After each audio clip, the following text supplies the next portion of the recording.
Brad, have you ever had a job that you were just woefully unprepared for, woefully wrong in the wrong spot, in the wrong spot at the wrong time? Yeah. What, did you have one of those? Yes, I'm working at Mattel Toys, and I don't know what I was, 25, 28, something like that. And I was writing copy for toys at this point in my career. And mainly, I was writing for Cabbage Patch and Polly Pocket and Barbie. And something in me by the way, loved the job, had so much fun, loved my coworkers, loved my bosses, loved the stuff I was working on. We were having a lot of fun. We would laugh a lot. It was a great job. And then suddenly I got a bug up my butt and I was like, you know what? I would like to work on a boy's toy. I've been at Mattel now for 5 years. I keep writing for girls' toys. By the way, this is when Mattel was oddly gendered. I don't know that they gender it so much anymore. Like there's no need to genderize toys like that. So, but it used to be there was a boys' toy division and a girls' toy division. And I switched over. I was like, I want to work on, I don't know what it was, He-Man and that kind of stuff. Yeah. And I got assigned to, because I was the new kid on the block, I got assigned to Hot Wheels. Well, all right, I could do Hot Wheels. And then I got assigned to the very specific NASCAR account on Hot Wheels. So I suddenly was responsible for writing about NASCAR. Brad, there is no one in America who gives less of a shit about NASCAR and knows less about NASCAR than Dave Kellett. And so I was going into this like, wow, I don't know what to write. I don't know any of these drivers. I don't know the cars. Yeah. What do you say? I very quickly decided I wanted to run tail between my legs back to my old job. I asked my old boss. He said, yeah, this is fine. It's going to take a couple weeks to get the transfer back approved so that you can come back. But so in the meantime, I start in the early pitch marketing meetings, I started slipping in stuff like copy for the back of a package for a NASCAR Hot Wheels. It's like, friends, do you enjoy truck nuts on your lifted F-150? Then you're going to love this new NASCAR series. Friends, are you still angry about the War of Northern Aggression? Then you're going to love this new NASCAR series. Because I just know nothing about NASCAR. To me is just Bubba in a modified GM or something. You know, like I cannot grasp why people get excited about NASCAR. I do not get it. I don't understand.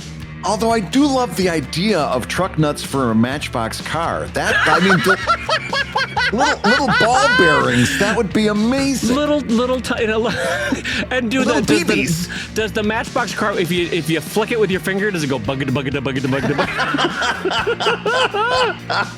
That's and I like the fact also you had your finger right on the pulse of NASCAR culture, because a lot of those announcements start with the word friends.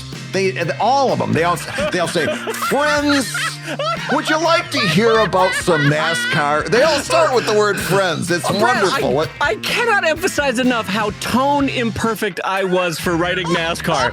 I had no idea of the vocabulary, of the tone, I just did not know or understand or care to know that world. I mean, like, did you ever get into racing? Was that ever something that you cared about? Never got into racing. I don't get it. You grew up in Michigan, so the Indy 500 never mattered to you. By the way, it never mattered to me. No, so really, Indy 500 never mattered to you. F1, did that ever matter to you? Formula? Never, ever. No, my father-in-law is a huge F1 racing fan. We actually went to a race in mid-Ohio, and it was just miserable. There was nothing I enjoyed about it, but like they had the shortwave radio so they could listen into the cockpit and stuff. They were really into it, but no, that's something that I just don't get. I mean, to me, I kind of understand F1 because it's like, here's a $40 million machine that Mercedes or Ferrari has fine-tuned, right? And it's like, it's owned by 100 millionaires. But like NASCAR, the whole culture of NASCAR is we were making moonshine and we were trying to get away from the cops, so we modified these cars. And then we created a race where we would try to race these modified moonshine cars. And that's the whole culture of NASCAR. And it's 180 degrees from the life I lead. I'm like, what is this? I don't understand any of this. I'm just hoping that if this whole comics thing doesn't work out, that you can go into writing maybe copy for monster truck races. Friends, would you like to hear about some monster trucks? Friends, are you like me? Do you like it when they turn the stadium into a mud pit? Friends, Friends, as Pericles said to the Ephesians, Friday, Friday, Friday.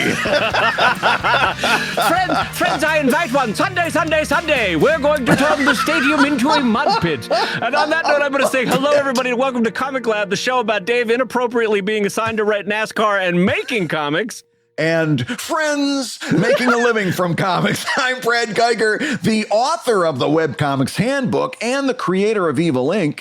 And his friend Dave Kellett, cartoonist of Drive and Sheldon and co-director of the comics documentary Stripped. And this week's Hour of Comics Advice is made possible by your support at patreon.com/ComicLab. So Dave, let's talk comics. Let's talk comics, my friend. And just a reminder that this show is going out live right now to our friends and pals over at patreon.com/ComicLab. We have a live Gab group that joins us every week for the live stream, and the show is archived every week. So if you happen to miss it, the entire archive is there waiting for you and to watch on stream. And Bradley, what's the first topic we got for the show today? Because I know you are loaded for bear, as the teens like to say. Oh my gosh. Well, I got to tell you, it's been an interesting weekend. We are recording the show on Tuesday, May 31st, and we have been waiting for TCAF, the Toronto Comics Art Festival, to make an announcement in regards to Pink Cat Lady, who was somebody that was invited as a featured guest. The thing that made this controversial is that this person is mostly known for generating NFTs. And this, Brad, and my favorite topic in art, NFTs. Here we go. This, of course, especially for a organization such as the Toronto Comics Art Festival, was very off-brand for them. And they made their announcement Saturday, and it was just a studied drumbeat of, this is terrible, we don't like this, there's nothing good about this. And of course, here in the States, it was Memorial Day weekend. So there was a lot of people who were, my own personal headcanon, a lot of independent artists who were looking at $6 a gallon for gas, decided not to take a road trip this weekend. We're sitting around with nothing better to do, and just started doing a deep dive on this person. And as luck would have it, everything they found was worse than the thing that came before it. It just got worse and worse and worse. There were a lot of remarks that were very, very problematic. A lot of things that this person was saying that was not very kind at all. And then there was the issue of a lot of their stuff looked as if it had been traced from other stuff. Not photo reference like we were talking about last episode, but just straight up traced from other people's art, from either Tank Girl or 1930s Los Angeles Times or this or and people were doing side by sides, and you're like, yeesh, as an artist, you're like, ooh, that's good. Yeah. And of course, the central driver of all this was the NFTs, right? And so and then compounded by the fact that they were saying some pretty terrible human being stuff to other human beings. Yeah, it was not good. So it was a steady drumbeat the entire 3-day weekend of, this is, at TCAF, you gotta make a statement about this. Finally, yesterday or in the early afternoon, TCAF comes out with a tweet that says, "We have heard your valid concerns and we are preparing a statement." And then 2 hours went by, 3 hours went by, 4 hours went by, almost 24 hours later, just as we were starting up the show, TCAF came up with their announcement that they are rescinding their guest invitation to this person, and they're saying it was an error. They're citing code of conduct violations, and they're not going to have this NFT artist as a featured guest.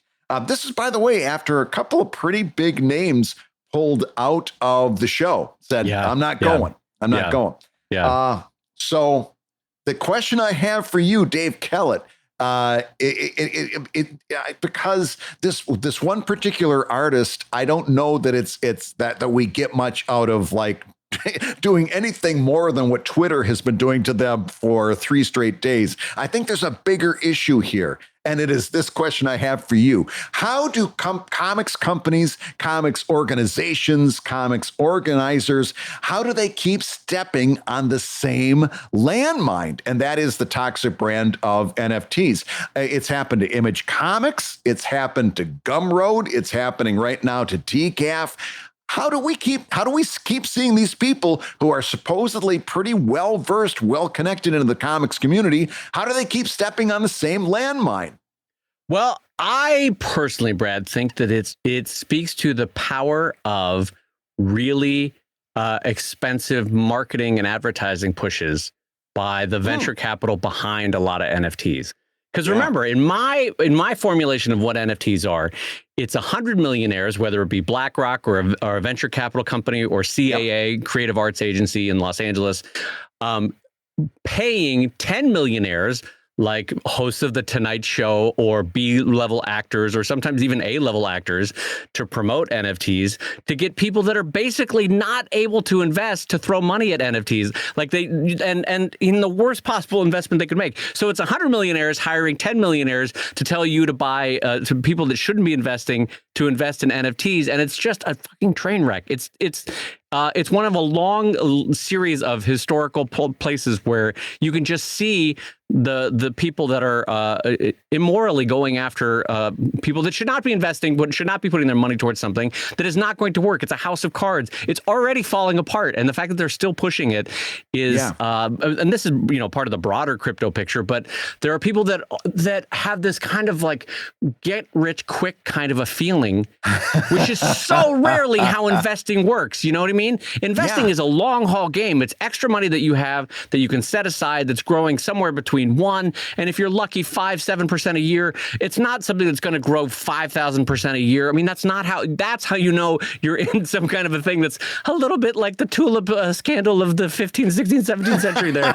Well, I don't know, Brad. What do you think? Why do you think they keep falling for it? I don't know. In general, I don't know. Speaking about TCAF specifically, they said, and this is quoting their statement that I'm looking at right now, TCAF initially extended a programming invitation on the basis of their daily digital comics work on Instagram and the personal importance that work had to one of our team members. Now, I see a lot of people on Twitter saying, well, that means they must have owned an NFT. I don't know that that's a big cat at NFTs. Yeah, I don't know that that's a fair leap to make. It's to say that the two follow. I see a lot of people making that statement on Twitter. I don't know that it's a fair statement to make. And I would give it just out of the pure human generosity of giving somebody the benefit of the doubt. I don't know that it's fair to say that. If they're saying it had personal importance, it had personal importance. I don't know that means that it had financial importance. But why do companies in general keep making this? Let's take that out of the mix completely. Yeah. How do these companies keep making this? I don't know. I don't know how we're almost halfway through 2022. NFTs have been toxic since the middle of last year. Okay, I've got posts on webcomics.com that go back that far saying, oh, here, what's an NFT? Let's talk about it, so on and so forth. It's first crested, and it has been completely, it's been bad press ever since then. And by the way, from my opinion, rightly deserved bad press, right? In my opinion, NFTs are a complete con game. It's a pyramid scheme. All you got to do is read a little bit about this pump and dump mentality and see some people really getting hurt. Throw in the environmental concerns and you've got a real major mess. How do you keep stepping on that landmine? My own personal thought is that you have some people probably at the executive level of some of these groups that really believe in this somehow, and they think it's going to happen differently for them. Well, what made this specific weekend and this TCAF situation so mind-boggling was, Brad, had you told me that Wizard World or New York Comic Con had fallen for this, the corporate aspect of it would have made me be like, nah, all right, yeah, I can see this. A corporation falling for some shell game of NFTs and somebody, there's payola or something. I don't know what happened. But the fact that TCAF has earned so much goodwill. And I personally think it's wonderful people that run the show.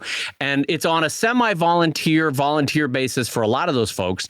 They really, really, really do a good job of outreach in comics so that it's not the same 20 white guys being invited as special guests. Yeah. They really do. And they go around the world. They invite Japanese, they invite Franco-Belgian, they invite European comics, they invite South American comics, cartoonists. And to their great advantage, it's great to go to TCAF. I love when I could kind of swing it. I loved going to TCAF. It was fun. It's a fun show. You're meeting cartoonists you've never met from around the world. The feeling of the show is great because both the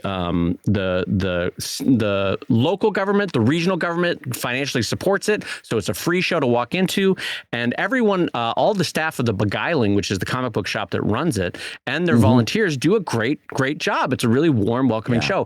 So that's what made this so mind-boggling, is that they had earned so much goodwill among the comics community that everyone was like, myself included, was like, what? Why would you fall for this? So on a human level, I will be honest that we have to allow for one another to just say, look, I made a mistake and I'm fixing it. And I think that's in my best foot forward attitude about this. I think that's what we just have to allow for, is that they fucked up and someone didn't do a thorough enough background check after one staffer probably said, hey, I really like this cartoonist. And they didn't do a check, and I think it snowballed in the way that we talked about previously. And I think we have to allow for their apology to now bear fruit, because they have earned such goodwill. Had they screwed the comics community for decades, I would have been like, well, the hell with them. But they are good people, and they're mostly volunteers, and it is a good show that I want to allow for them for some space to say, look, we messed up and we're going to try to make this better. Now, here's my question to you. If and as we see NFT booths at bigger comic conventions, like San Diego Comic-Con, by the way, I can absolutely talk about this coming up. Yes, go ahead. I was bringing that up gingerly because I don't know how much you're able to talk about that at this point. Well, I can talk about it. They shoot, then good. Let's gallop forward. Exhibitors at San Diego Comic-Con already have access to the map of the show floor, and it's a massive map. But whenever I have a down moment every year in the past at Comic-Con, I would look at the map because it's kind of fun to sort of digitally scroll around, because I don't tend to get to walk the floor, so it's fun to see who goes, right? And within a 5-row distance from me, Brad, I have two companies that absolutely are 100% in on comics and NFTs. They're the perfect marriage, you know? Yeah. And by the way, I've never heard of these companies before. So they're all kind of new fly-by-night type things. And I can guarantee with every fiber of my soul that they will not be there next year.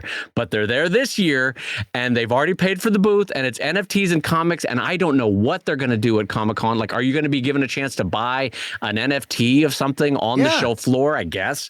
The whole NFTs in general just make me feel so angry. That's so useless. The whole thing is so useless. I know that I also know that when I talk about it, I sound like an old man yelling at a cloud. Like I know that I sound old, but also, no, it's useless. It's a useless fucking thing. I don't need an animated GIF of somebody slamming a slam dunk in the NBA, and that's my own. Who cares? Nobody owns that. I don't think you sound like an old man, because that means I sound like an old man. And I know I don't when I say that you and I have been making, building a business on the valuation of digital merchandise for years now. And we know that there's a value in digital merchandise. We know that ebooks, e-comics, digital rewards on Patreon, we know those things have value. What it comes down to is that part of it for me a little bit is I get a little bit upset at NFTs because it kind of it comes into the digital commerce situation, and it kind of makes the rest of it look bad. Right? It's like, listen, we got a good thing going here with digital commerce and digital merchandising. Don't screw it up for us. And it's because at some point, people are going to take a look at that. People are going to start thinking that NFTs are an investment, just like they thought Beanie Babies were an investment, just like some of them thought comics were an investment back in the 90s. And they're going to be very upset when this does not pan out. Why? And by the way, how can I make that prediction? It's just the law of economics that have been around since the beginning of economics, supply and demand. There is no scarcity to that. And so there is no valuation. Yeah. There's a value to digital commerce, absolutely. But to put that valuation above what you would expect and above what is reasonable and logical just isn't going to happen. And again, that whole part of the other thing about the NFTs is that the whole thing is built to be a scam, right? When you take a look at the Bored Apes, and it's just built so that it can be, you can crank out hundreds and hundreds of iterations with one small change between all these different images. Doesn't that tell you everything you need to know? Doesn't that tell you what they're up to? It's just right there facing you in the face. That's kind of why I dislike all this. And it just amazes me. I will be interested to see if the NFT booths at a place like Comic-Con International actually gather a crowd. I don't know what is going to be more surprising to me, if they do gather a crowd and I'm just depressed about it, or if there's just nobody there and, you know, we all get to enjoy the Schadenfreude. I do love it when you bust that Schadenfreude. That's great. Our one Austrian listener is going, "Oh, I love it! He used the word again. That's great." Yeah. So to me, the part of it is, have you ever noticed how, like, even amongst the crypto crash of the last couple of weeks, have you noticed that you're still seeing ads for crypto? Yes. Because my thing is, a lot of that money was spent 3 months ago buying ad space. And so even though crypto is absolutely in the toilet right now, those ads are still running. You know, partially it's also because you got to feed the beast in terms of this weird pyramid scheme that is crypto. But the same thing is true with NFT. A lot of these boosts were bought before the floor started to drop out on these NFT prices, where you'd have $300,000 NFTs now selling for $2.50, you know? Yeah. And so a part of me is wondering, I know for a fact that I'm not going to see these NFT boosts this year or next year, but this year I wonder if that money was already spent by the venture capitalists and the money behind NFTs. And now it's just like, well, in for a penny, in for a pound. Yeah, but we already bought, the money's spent. Yeah, so I don't know how much of a earnest, heartfelt push, I guess is what I'm saying, those booths are going to have at Comic-Con. I don't know. Have you ever been to a Comic-Con where a project fell apart in real time while the booth was at Comic-Con? I've had that once or twice, either a comic project or a movie project, and the booth is just like, it becomes functionally useless. That's what I feel like those NFT booths at Comic-Con are going to be, functionally useless. Like they'll attract a few idiots that are like, NFTs, that sounds great. But for the most part, people are going to, I think people are starting to cotton on now to the idea that NFTs are just the worst in terms of shell game and pyramid schemey type of multi-level marketing.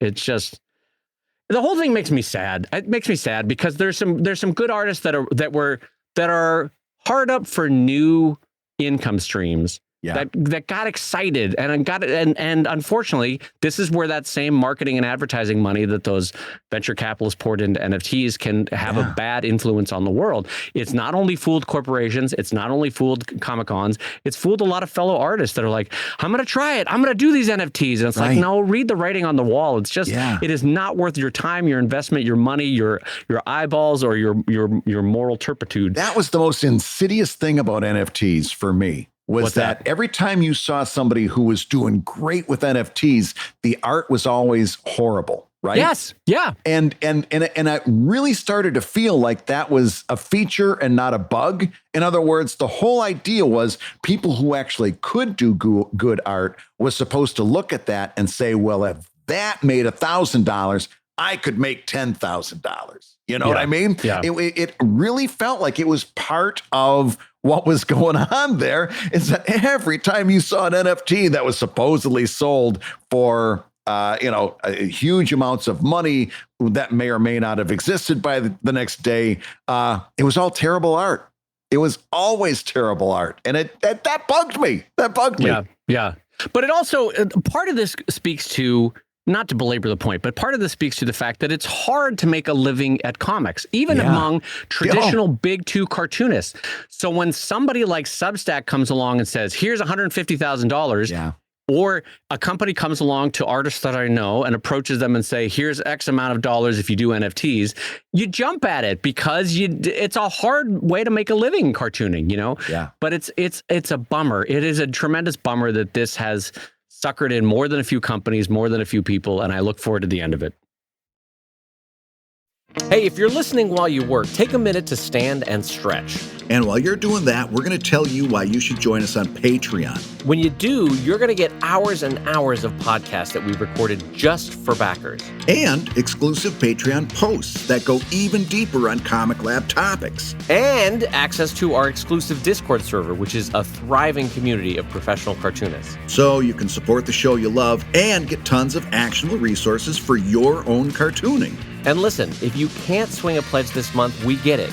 No worries. Yeah, listen, you can still support the show by rating us wherever you get your podcasts. Just leave a 5-star review and a few kind words. That, along with mentions on social media, is incredibly helpful. Now, everybody, let's talk comics. All right, Brad, well, I got a perfect question for you as a man who has been suckered by a phishing scam. So let's, let me read this next We're question. We're going right in, are we? Going right for the jugular on that one as a pal, right? All right, so this one comes in from patreon.com/ComicLab and writes, "Hey, guys, do you have any advice for rebuilding a social media account? I had a small Instagram following I built organically with a lot of focused work, and it has taken over in a phishing scam. PSA, if you get a direct message from someone you know on Instagram asking for help with a login, it ain't them, and they are trying to hijack you. Yeah. Instagram has been zero help, so I started a new account. My question is how to start over. How do I get those followers again? Should I repost some of my best work? Should I try to recreate popular posts? I'm worried that would just annoy people, but at the same time, I have about 5 years of this profile being a good portfolio to show people. Yeah. I want to rebuild that to some degree, but I'm stuck in decision paralysis as to how to approach this. Any insight would be useful. Thanks." So, Brad, this is a good question because as much as I was joking and went for the jugular right out the bat, we've all at one point or another gotten hook, line, or sinkered by something online, because all it takes, Brad, is one moment where you're distracted or your guard is down or you're trusting and suddenly a phishing scam works or you know, this or that works. So I would love to hear first. Do you want to remind people what happened to you real quick? As a matter of fact, I looked up the episode number. It was way back, episode 26. It was what are we on now, by the way, episode number wise? 230 something. Jeez. Wow. Yeah, All right. We're way up in the rafters now. But this was going back to 2018, 2036. It was going on to, I think, Labor Day weekend. We were getting ready to leave for Labor Day weekend. And I got one of these messages that said, "Oh, you need to sign on real quick. Here's a link to help you do it." And it said it's from my bank. And I said, "Oh, my bank needs me to sign on. I got to do it real quick and then I can go on vacation." I clicked the link. As soon as I clicked the link, I said, "What are you doing? You don't need, your bank is not named, Fred's bank. You go to a completely different bank." It wasn't even close. And it was, did the message sound like this from your bank? "Hello, Bradley. We would like you to click link. It's important for you to click link." Yeah, but I just tell you that for no other reason to say, listen, it happens to the best of us. So here's the deal. You got it. It happens to the best of us, and also Brad. So it happens to most everyone you know. It's better late than never with the punchline, I'll tell you that.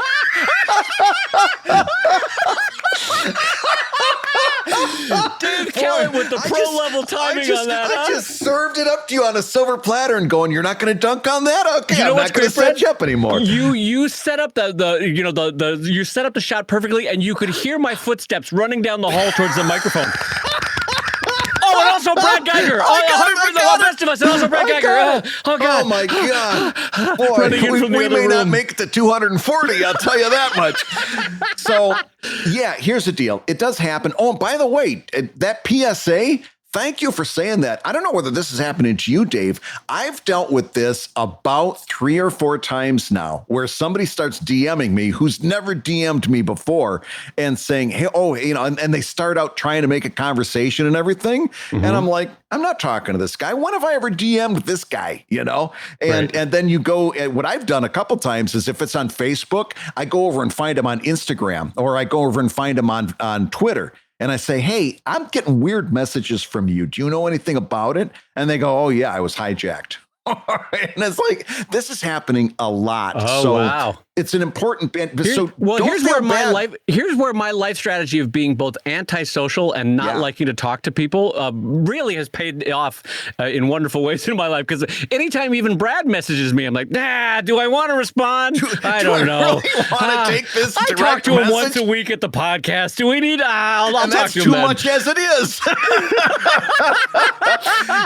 No, but it's so yes, good PSA. Now let's get down to the nitty and the gritty here. Okay. How do you rebuild? And in this person's original question, they had a couple of thoughts, right? Mm-hmm. Should I repost best work? Should I try to recreate popular posts? And then they went on to say, I'm worried that would just annoy people. But at the same time, I have 5 years of this profile being a good portfolio. So here's the thing.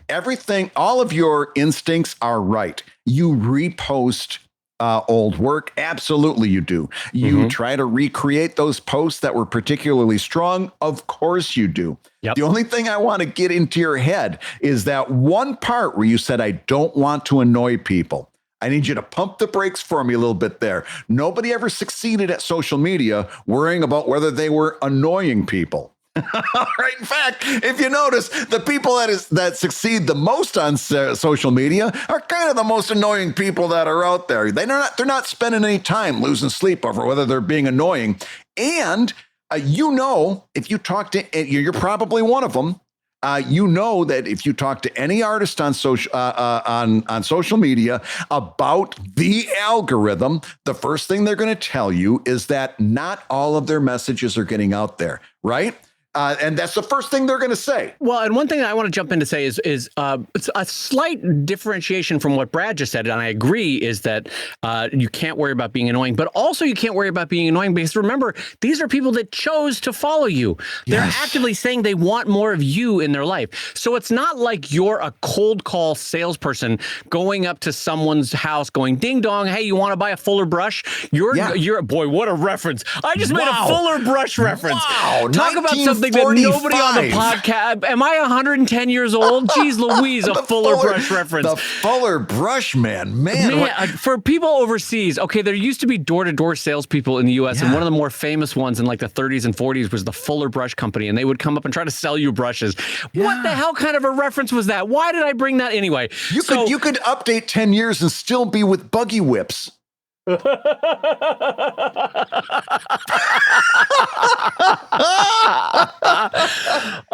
So anyway, what I'm getting at is it's not like you're cold calling. They have chosen to have you in their life. They've invited you basically into their feed. And so so I agree with Brad. You kind of can't be annoying to these people because A, they've invited you, and also to Brad's point, the algorithm is already blocking a good chunk of what you're sending them anyway. So you're not being as annoying as you feel you are. So that's number one. Yeah. So here's a different question for you, Brad, because I, like you, agree that they should try to rebuild their feed. Yeah. So let's say it's 5 years. Let's just say there were, this is a made up number, but there were 500 original posts on their Instagram feed, right? Yeah. Would you suggest that they bang, bang, bang, bang, bang, repost all 500 of those things so that they instantly have an archive again? Or would you recommend that they do like 2 a day, one new one and one old one for 2.5 years? I would maybe set a base at maybe 10 or 12, maybe even 20. On the first day, just so that there's a lot there, so that if you get somebody, they don't go and see just one, right? So I would set a base, maybe a couple dozen. And then after that, I would go 1 or 2 a day and just hit that drum nice and steady from that point on. You don't need to rebuild it all in one day. And by posting as a steady stream, you're going to get a lot more out of the algorithm as it's seeing people engaging and so forth. That's true. I want to see that go out as a slower stream. And also, here's what I don't want you to do. I don't want to see a lot of explaining. This falls under the same heading as when somebody says, hey, no post today. I got the tummy issues and we're going to post again tomorrow, but sorry, there's no post today. I don't want to see a lot of explaining. I don't want you to say on a post, I'm sorry if this is the second time you're seeing this. I don't want to see that. Yeah, I don't want you to be saying a whole lot of, I got fished and so I'm reposting. I don't want to see the word repost in there too often. Right? You can address it if somebody brings it up. In fact, that's good engagement. but I don't want to see a lot of excuse making, a whole lot of equivocation, a whole lot of hand wringing. I want you to go out there, pretend like you're posting this up for the first time. Bang, bang, bang, bang. Here's some more stuff. You're going to love it. Bang, bang, bang. Because that's the kind of stuff that people are going to respond to. Nobody wants to hear your tale of woe. Go out there and just start building it, and then use all of those strategies that we've been talking about on this show since day one, the 4 C's of social media. The idea of having share thoughts in your posts. What are the good practices for the social media platform that you're on? That's how you're going to rebuild that day by day. I would say this, that this is a great opportunity to sort of to burn off your least effective ones in that first archive burst, like put the least effective ones in that first group of 20 or 30, because why not? They'll sit at the bottom of the tank anyway. But then you've got an archive. The Instagram algorithm starts to read you as someone who's posting, but it's the least effective ones way at the bottom that people are going to forget about anyway. And then as you build, you can start to use those most effective ones again. Like I wouldn't lead off with the ones that were tried and true effective comics. I would save those until you've gotten a little bit of an audience rebuilt. But like Brad, I would say, don't apologize. You can make one comment once so that if people were curious, they'll see it. But again, it's confidence. We're pure entertainment here. We're not an apology factory, and we're not explaining this every week to annoy people. It's again, it's an entertainment thing. It's not an apology engine. And if you're saying, especially if you say it in your profile, hey, I'm reposting a bunch of old work. Nobody wants to follow that. No, that's not a marketing phrase. That's not as good as saying, friends, I'd like to tell you about NASCAR. Would you sit down and fold your hands? No, that's not a good marketing. Friends, do you enjoy shopping for your groceries at Piggly Wiggly? Well, then maybe you'll like NASCAR, friends. Hello, friends. It's Dave Kellett, your NASCAR copywriter. Hello. Joining you once again with my 20-volume Oxford English Dictionary to tell you about NASCAR, friends. Friends, are you looking for something nice for date night? Something maybe take a couple of the cousins out to? Well, I've got good news for you. So no, it's not a good marketing push is to say, hey, I'm reposting a bunch. Nobody wants that.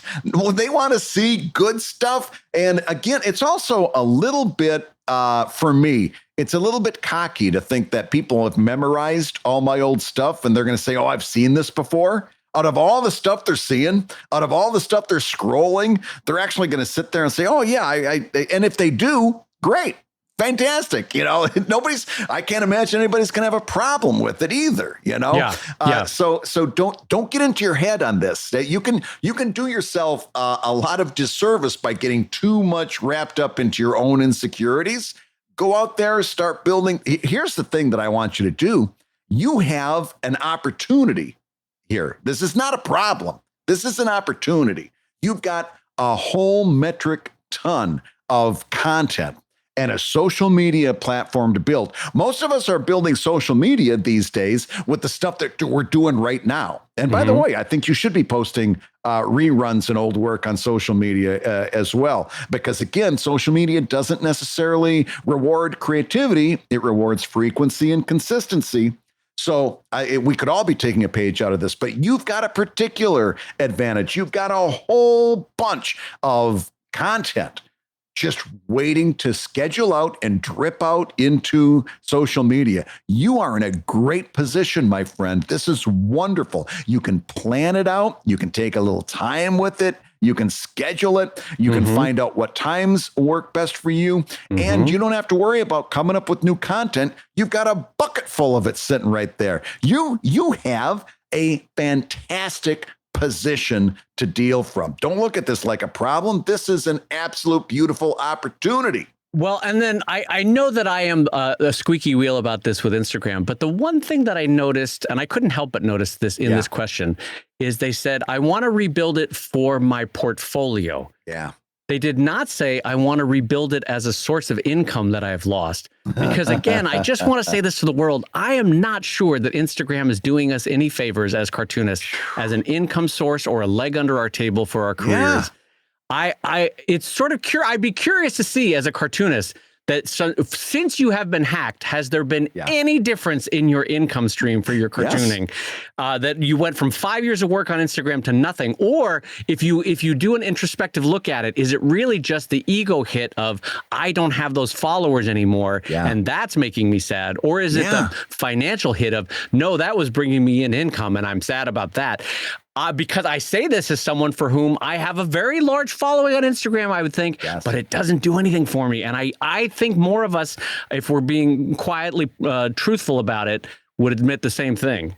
So, Dave, would you go so far to say that if you were in this same position, that you wouldn't even bother rebuilding on Instagram? Wow, that's a good question. I don't know. I don't know. Because I'll tell you what, from my standpoint, I don't think that I would. If I got hacked tomorrow, and knowing me, it could happen. It might have already happened. I don't know that I would bother to rebuild it. And I'll go ahead. What are your thoughts on that? No, it's funny that you should direct it at me because, sometimes life offers you opportunities in like, you had mentioned before that David Letterman had his house burned down, but I think this was a pre-show. But sometimes life offers you a fresh start in a terrible way, and you don't see it at the time. But if my Instagram got hacked, maybe you're right, Brad. Maybe I wouldn't rebuild it. I don't know. Maybe I'm just sort of continuing it because like I've already built it up, and you can't just walk away from this. That's what this guy's saying. Yeah.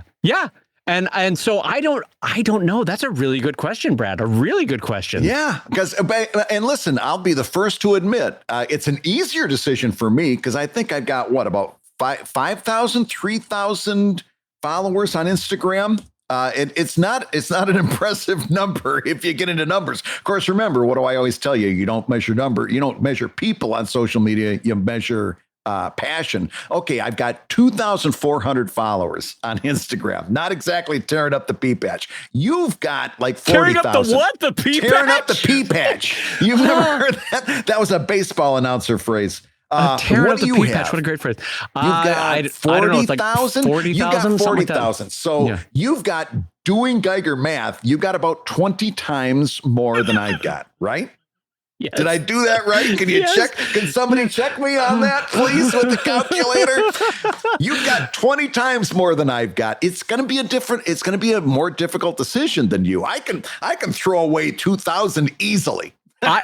Listen, I don't have the numbers in front of me, but I bet if I looked over the last 5 years, those 40,000 people have brought in less than $500 of income for me. Yeah, I believe it. In my Kickstarters, my Patreon, I wouldn't say this unless it were true. I don't think Instagram is doing us any favors as cartoonists. So by all means, go ahead and rebuild it. You have the work, you know how to work on Instagram, but maybe take this moment to ask an introspective question of what do you want out of Instagram? And if it is just a portfolio piece to get hired or to get commission work, that's fine. I get that. It's certainly a prettier look with a bigger audience than say a DeviantArt. But maybe just take it as a moment of introspection to see what this moment could offer you in terms of a fresh start, or what it's bringing you in terms of the work put into Instagram. Yeah. I think that's the best advice we can give in this situation, is to say, take a look at this as an opportunity, not a problem. Yep. So, Dave, I've got one more question that I'd like to see if we can belt out of here while we've got a little time. Comes in from our friend Adonis, who says, as I continue to work on the writing for my comic book, I noticed that the confidence in my writing is lacking. Would it be better use of my time to continue the same comic, the one that is long form, and learn from the inevitable mistakes I will make, or work on a smaller scale comic similar to short stories in order to improve my writing? I've been conceptualizing this comic for 2 years, but only started really writing it in the end of 2021. So I've been itching to get it done. Thank you again for all the good vibes, laughs, and positive energy. By the way, he says, P.S. I've been accepted to Carnegie Mellon Graduate School and start this fall for computational biology.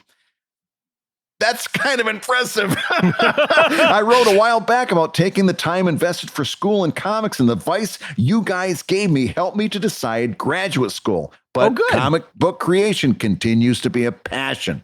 So Adonis, let's give this this really smart Carnegie Mellon graduate student a little advice on writing. Should he stick with that long form story that he's doing, or should he pull back and start doing some short form? Can I just say one thing about the idea of going to grad school and having comics too, is that some people online, these sort of inspirational speakers, they're always like, you make a goal and it's the only goal. You go hard. There's no plan B. There's no fallback or else you won't commit to it.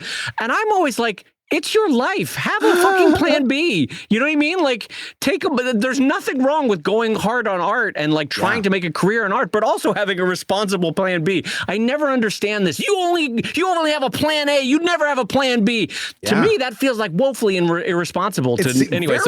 I actually got that advice once from somebody who I really respect and who was earnestly trying to give me good advice. He said, I never, ever had a plan B because if I did, I would have used it and I wouldn't be in comics today. And I get that. I get that. But boy, when you've got a family and you've got a life partner and kids, it's hard to go out and not have a plan B. It's hard not to at least think about plan B a little bit. But let's give Adonis a little bit of thoughts here. So first thing, Adonis, congratulations on grad school. And just remember, as you go into computational biology, that you have access to a living calculator at any point if you need him. Brad, who knows, I think 24,000 units of pi out to the 24,000. Absolutely. I know cherry and peach. I know lemon and apple. Oh my God. For not having any prompting and going right to that was a great twist. And I didn't have any pause there either, did I? Yeah, I can tell how top of mind pie is for you. That's great. So anyway, Adonis, as far as storytelling, this is absolutely a muscle that needs to be trained. And you don't start to try bench pressing 300 pounds right off the bat, do you? You try to start with smaller weight. You bench press 100, you bench press 125, you bench press 150, and then you get up to bench pressing 300. And I say this because I know it immediately draws Brad's attention because he's very focused on what he can bench. I can just tell by looking at this video stream, Brad is constantly working on his bench pressing. Yes. So, boy, what an abusive stream this has become in the last 2 minutes. I'm so sorry. Anyway, so you obviously don't jump in at a 300-pound bench press, and you wouldn't jump in on a 300-page story. It is, I think, a smart idea to sort of build up a little bit of muscle, work on your introduction of characters, work on your rising action, your climax, your conclusions in a nice short story. And it sort of gives you better insight to how to tackle the long one. And gives you increases your writing chops all across the board in terms of character development, setting a scene, rising the action, reaching the climax, and getting the denouement. Brad, what are your thoughts? I underline that 100%. In fact, I use it with my storytelling students all the time. We do a number of flash writing sessions. Like I give them 15 minutes to write. Super short Flash stories. writing sessions, meaning you have to write about Barry Allen. That's the only thing you can. That's right. Or Wally West, depending on where you're going. What a deep cut for the nerds out there. That's great.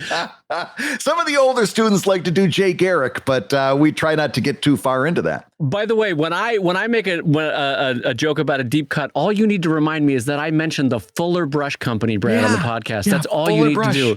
Fuller Brush, man. God. But no, I like the idea of doing short stories, and a lot of them. And sometimes my students give me a little bit of pushback. They're like, well, wait a minute, I want to write a chapter to a story, and that's valid too. And I'm like, it absolutely is valid. It'll get you an F on this assignment, but it'll be a valid F. You need to learn how to write a story, beginning, middle, and end, how to bring it up. Like Dave just got done saying, how to build that tension up, release it, and then the hardest thing of all, write a conclusion so that all of it means something, right? That introduction, middle, conclusion, each one of them is a challenge. And you're not going to get there getting into the weeds on this long 300-page epic that you've got in mind. Yes. You're going to be much better served by spending the next couple of years by writing and I'm talking like short stories, right? Not going from 300 to 250. I'm talking about writing some short stories so you can really practice setting up a concept, building that tension, releasing it, bringing it home over and over and over again. Right. Then take some bigger story sweeps. That's my advice to you. Yeah, and I think you'll find also in this time of short stories, it's a good time for experimentation. both for line art, for the way you're structuring your panels, for the way you're doing your pacing and your timing, for the angles that you're drawing people at, 3/4 full on, bird's eye view, worm's eye view. This is a moment for experimentation. So not only in your writing, but in your drawing, it's a great time to sort of flex a little bit, see where your style is gravitating towards. And then when you finally land on something that you like, that's what you incorporate into that 300-page story. Now, we've been talking with Dave a little while about what he does after Sheldon. And would you take this advice? Is there something that you'd be interested in experimenting with in terms of doing a few short stories and seeing what interests you as a writer? I don't know. I mean, I don't know. I caught you by surprise with that. You did. Because for me, I have this weird thing where if I'm going to put in work on something, it's got to in some way advance either my career or my income. And I feel like for me, the short story would be useless in the sense of how do I monetize it? So I feel like and maybe that's unfair. Maybe that's me putting a spin on it that I don't need to. Yeah. But speaking of which, and not to make it the Dave show, but this week I started back on Sheldon after finishing up Anatomy of Dinosaurs. Yeah. And dang it, Brad, if I didn't enjoy going back to it. So, I don't know where I am this week. Going back to an ex-girlfriend. Yes, you went back for that 3 a.m. booty call, and there's Sheldon just waiting for you. Boy, that was a weird mixed metaphor. Don't do that. So yeah, I don't know where I am on that right now, but yes, I think broadly speaking, I'm still of the same logical mind frame that it's probably time to wrap it up. But it is weird that I went back to it and was like, oh gosh, this is fun. I enjoyed this. But I'm telling you, at some point, I think all of us, what you're going through is very normal, very natural. At some point, all of us have to get to that point where we say, hey, I think it's time we got to wrap that up. As a matter of fact, it's time that we wrap up this episode of ComicLab and tell you that you've been listening to ComicLab, the show about making comics and making a living from comics. Your hosts have been my friend, the king of end of show segues, Brad Geiger, the editor of webcomics.com and the creator of Evil Inc. at evil-comic.com. When you said that it's time to wrap this up, I almost choked on my tongue. I'm like, oh my God, gift from heaven. And my friend Dave Kellett, the co-director of Stripped and the cartoonist of Sheldon at sheldoncomics.com and Drive at the newly redesigned, and man, you got to go see it. It's beautiful. drivecomic.com. And a big shout out and a thank you to this week's sponsors. Remember, friends, if you enjoy getting stuff at the Getting Store, you'll love NASCAR. That's NASCAR. It's not like fancy cars like F1s. They're just modified Chevys and Fords, everybody. And the Comic Lab theme song is used with permission from Andy Creighton at theworldrecord.net. And this episode was edited by Matt Woodard of Woodsong Productions over at www.woodsong.media. If you love Comic Lab, you can rate and review the show on Apple Podcasts, and you may hear your review featured on a future episode. And Comic Lab is made possible by your support at patreon.com/comiclab. So we'll go ahead and say that twice. Patreon.com/getting stuff at the Getting Store.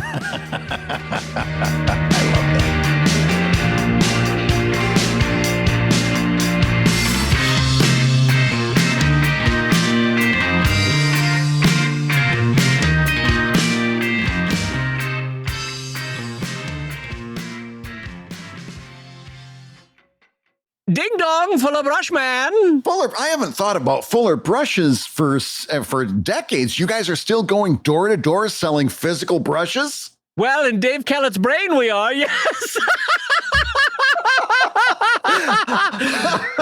Yes, indeed we are, sir. Yes, indeed we are.